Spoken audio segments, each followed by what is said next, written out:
Amílcar, dices aquí, tienes dos dudas o preguntas. ¿Dónde dice o está que Jesús fundó, instituyó o nombró su iglesia como católica, apostólica, romana, con sede en Roma, curas y papas? Y la otra es, ¿de qué linaje sacerdotal eres?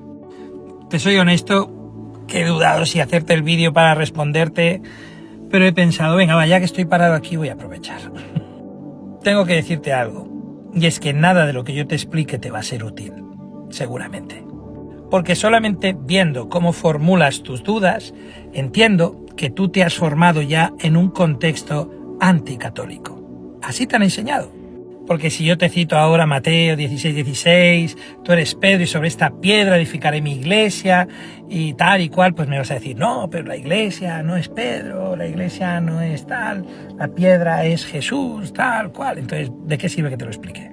¿De qué sirve que te explique que la misma iglesia se fundamenta sobre el cimiento de los apóstoles, como dice precisamente Pablo? Cimiento de los apóstoles y la piedra angular es Cristo. ¿Pero qué quiere decir cimiento de los apóstoles? Pues eso, que Jesucristo quiso una iglesia que fuera sacramento de salvación. Pero eso se estudia en la teología. Entonces, ¿de qué sirve que yo te lo explique si no vas a estar abierto a entenderlo? Cristo es la cabeza, la iglesia es el cuerpo. La manera en la que Cristo administra su gracia para que podamos ser salvos es por medio de su cuerpo, que es la iglesia. Sin embargo, a ti te han enseñado, por otro mensaje que te he leído, que no necesitas más que creer en Jesús y creer que Él es tu salvación y ya está, ya eres salvo. Entonces, por más que yo quiera explicarte, hermano, amigo mío, pues seguramente va a ser inútil. Pero bueno, respecto al tema del nombre, que parece que es tan importante. Y es importante porque vosotros formáis parte de distintas denominaciones. Esas denominaciones han sido divisiones de las divisiones de las divisiones de las divisiones. Pero todas creadas, la mayoría de ellas a partir del siglo XIX con el pentecostalismo de los Wesley, o alguna, muy pocas, de un poquito antes, pero muy pocas. Porque el luteranismo del siglo XVI no tiene nada que ver con el protestantismo moderno pentecostal, nada que ver. Incluso el anglicanismo, la High Church de anglicana, no tiene nada que ver con el evangelismo, nada que ver. La única iglesia que puede claramente demostrar que su origen está en el inicio del cristianismo es la misma iglesia que tuvo como nombre cristiana y como apellido católica.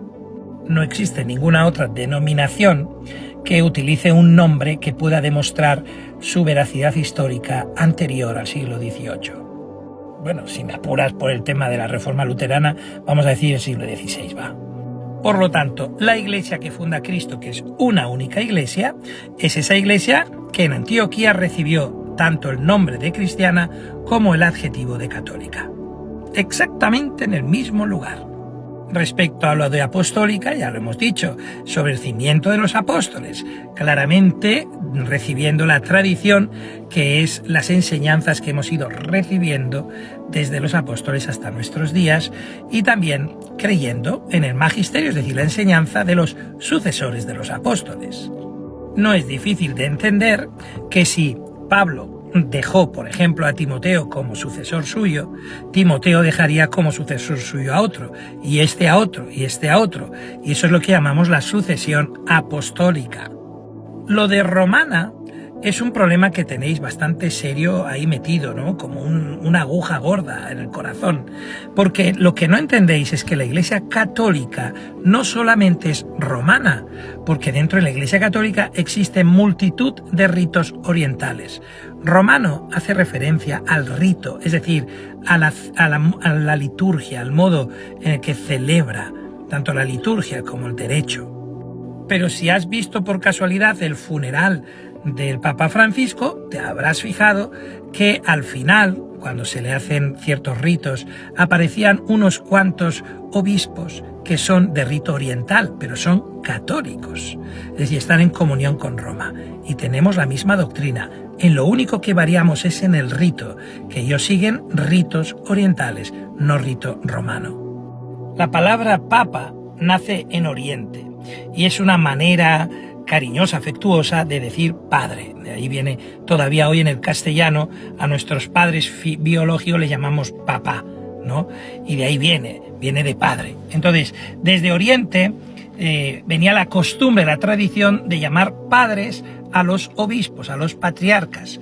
¿Qué ocurre? Que en el siglo III aproximadamente, en las catacumbas de San Calixto, hay ahí una referencia de un obispo, de un diácono llamado Severo, que habla del Papa, es decir, del obispo de Roma, con ese apelativo de Papa, ¿no? Como diciendo que él recibió la orden de diácono de manos del obispo de Roma, creo que era Marcelino, que es el Papa.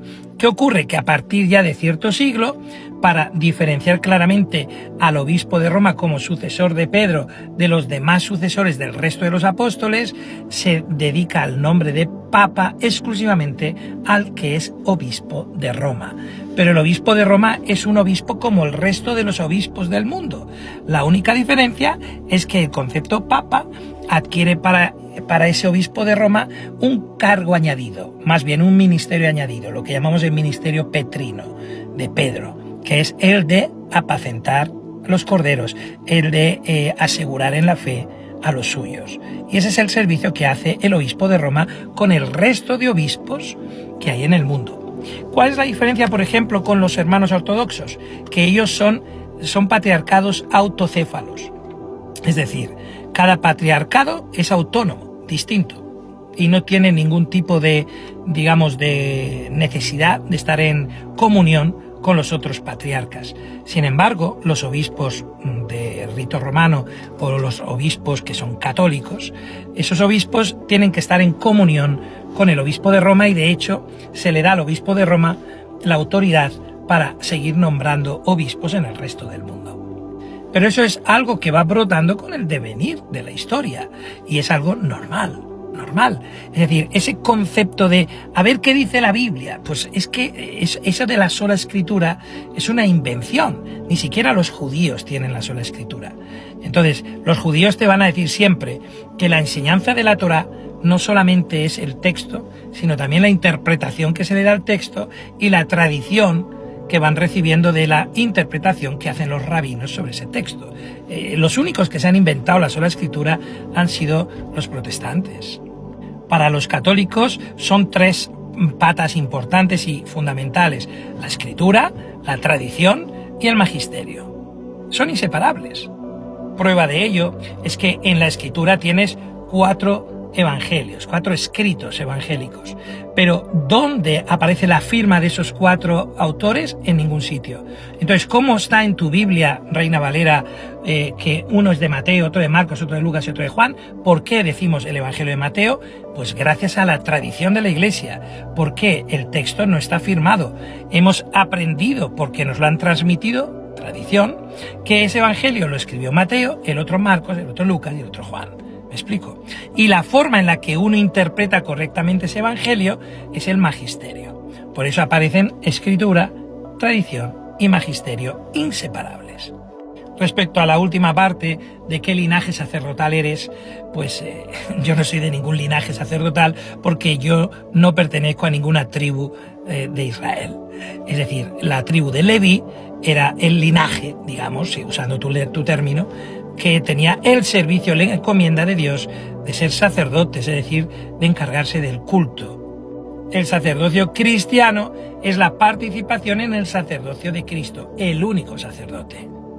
Pero todo esto se comprende mejor cuando hay una buena formación en teología sacramental, algo que las iglesias protestantes carecen.